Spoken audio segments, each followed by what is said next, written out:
Praise the lord ప్రియులారా, ప్రభు మాట్లాడుతుండగా విందాము.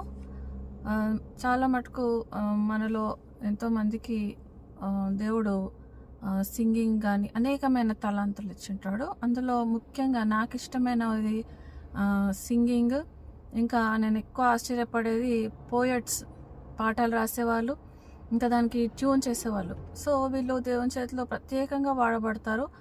అయితే లూసిఫర్ కూడా ఒకప్పుడు గొప్ప వర్షిప్ లీడర్. సో లూసిఫర్కి కూడా ఆ టాలెంట్స్ ఉన్న వాళ్ళు కావాలి. అయితే దేవుడు మనకిచ్చిన టాలెంట్స్ని సాతాను దొంగిలించి తన కోసం వాడుకుంటాడు. సో ఈ సింగర్స్ కానీ, పాటలు రాసేవారు కానీ, ట్యూన్ కట్టేవారు కానీ ఎప్పుడు సాతాను చేత పట్టబడాలని సాతాను చూస్తూ ఉంటాడు.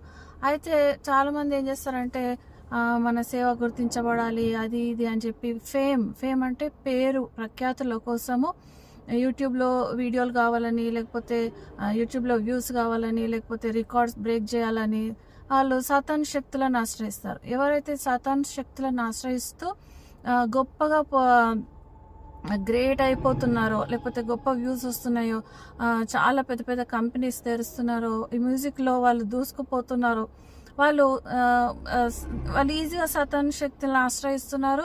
ఫేమ్ కోసం వాళ్ళు చనిపోతున్నారు. అంటే ఏంటి, సాతాను కొన్ని రోజులు వాడుకొని తర్వాత వాళ్ళకి సాతానికి అవసరం లేనప్పుడు చంపడానికి కూడా వెనక తీయడు. అయితే నేను నీతోటే మాట్లాడుతున్నాను. ఎవరైతే సాతాను శక్తులను ఆశ్రయించి సేవలో వాడబడుతున్నారో, ఎవరైతే మేము దేవుని సేవ చేస్తున్నాం అనుకుంటున్నారో, చనిపోయిన తర్వాత రిపెంట్ కాకుంటే తప్పకుండా నరకానికి వెళ్తారు. మళ్ళీ దేవుడు అక్కడ పోయినాక నేను ఇన్ని పాటలు రాశాను, ఇన్ని రికార్డ్స్ చేశాను, అది ఇది అన్నప్పుడు దేవుడు నువ్వెవరో నేను ఎరగను అని కూడా అనే అవకాశం ఉన్నది. తర్వాత ఈ నరకంలో వీళ్ళు ఎప్పుడైతే పడతారో, ఎప్పుడైతే ఈ భూలోకంలో వాళ్ళ పాటలు ప్లే చేయబడతారో అప్పుడు భయంకరమైన శిక్షలు వాళ్ళకు వస్తుంటాయి. అంటే చూడండి, ఎప్పుడు ఆ పాట ప్లే చేసినా వాళ్ళకి శిక్ష పడుతూ ఉంటుంది.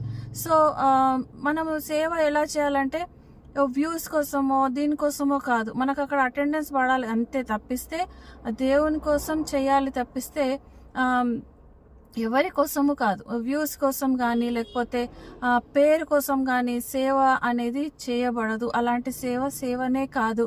కాబట్టి అందరూ పరిగెత్తుతున్నారని మనం కూడా పరిగెత్తి దేవుని చిత్తంలో లేకపోతే ఇంత పని చేసి లాభం ఏంటి? సాతాన్ని ఆశ్రయించిన వారిని దేవుడు ఎన్నడూ స్వీకరించాడు.